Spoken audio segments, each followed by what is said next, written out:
What's going on, everyone? So some crazy news about the iPhone XS Max just came out, and it's kind of interesting because this is not the XS Max, it's the iPhone X, but I'll be honest, I don't even think I've seen one person with the XS Max ever. I can't really tell if somebody has the iPhone XS or the iPhone X. I'll say for the majority of people that I know, none of them have the iPhone XS Max, and I'll say very few have the iPhone XS. I barely even see the iPhone XR, and we all knew the iPhone XR wasn't doing so well in sales, but I personally thought the iPhone XS and XS Max weren't doing that bad either. But it turns out some analysts have predicted that the iPhone XS Max will actually cut its production down in half, meaning that there's really not that much demand for the iPhone XS Max. And that kind of makes sense because not a lot of people, like I said, me personally, I don't know a lot of people who own them. I don't know anyone who owns it. And I don't really see too many people talking about it or even doing reviews or updated reviews or like what's on my iPhone XS Max videos. I don't even see anybody talking about it. Some other news just came out about the iPhone XS Max, and they're saying that it only costs around like $400 something to make. I think it's like $433 to make, and they're selling it for over $1,000. But you have to remember that there's a lot of other factors that go into that price.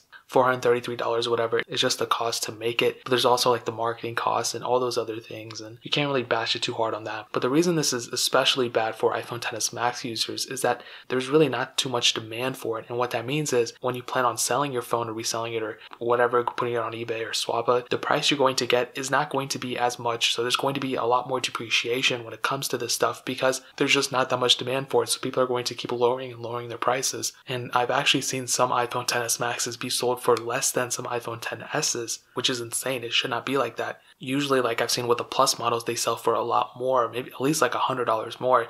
But like I said, some XS Maxes I've seen have sold for less than the iPhone XS's. And I think that has a lot to do with the size as well. I think the iPhone XS Max is a little bit too large. The reason I think the Plus versions of the phones were so much better was because there was a lot of bezel around the screen, so that you really didn't have like a 6 point whatever inch screen that the iPhone XS Max has. You only had a 5.5 inch screen. It was a lot more, even though they were the same size, it was a little bit more comfortable to use because you didn't have to go all the way down here and all the way up here in order to use the phone itself. And yeah, you have reachability and things, but I think Apple kind of, made the screen a little bit too large. And I understand the iPhone XR is in the middle, but I also do think that this phone, they're just sacrificing too much with this phone. And that's why I don't think this phone took off too well either. But for the iPhone XS Max, I think it's a pretty crazy situation. I thought that thing was going to take off. I thought a lot of people were going to buy it.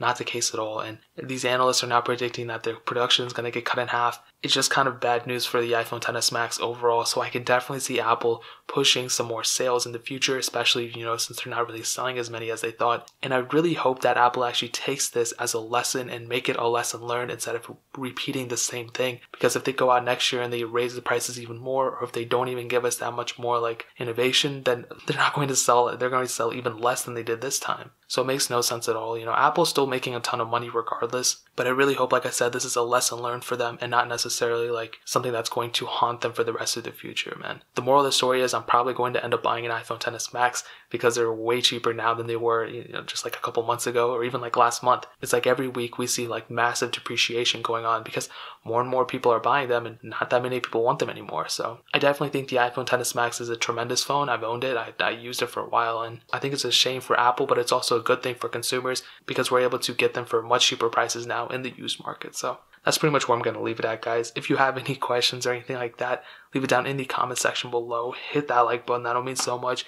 But definitely hit that subscribe button. Every single subscriber we get really does count. So it means so much if you guys could hit that. Check out the other links down in the description as well. My Twitter, my Instagram, my second channel. All those links are linked down below. I would really appreciate if you guys could check it out. But more importantly than everything else, I love every single one of you guys. I'll fuck at you guys in the next video. Peace out, Dylan.